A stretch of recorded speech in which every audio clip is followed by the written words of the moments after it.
Termina 0-0 tra Città di Ciampino e Savio, i Blues mantengono l'imbattibilità stagionale, gli aeroportuali vedono scappare a +5 la zona playoff.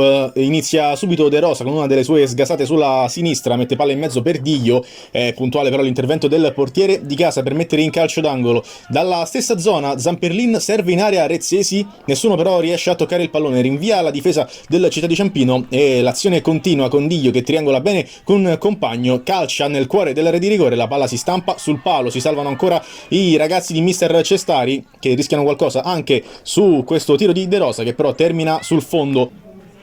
Nel secondo tempo il primo a cercare la conclusione verso la porta avversaria è Chioccia, che al termine di questa azione spara alto sopra la traversa, quindi poco più tardi termina sulla traversa il traversone del neo entrato Avram, mentre ci prova anche Camara dalla panchina.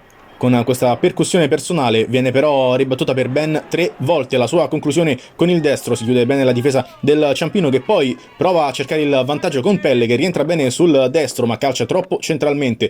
Quindi poco più tardi Rezzesi in palleggio mette dentro questo pallone, poi ci prova Cotecchia da fuori ed è l'ultima occasione della partita. Arriva infatti il triplice fischio che decreta la fine del match.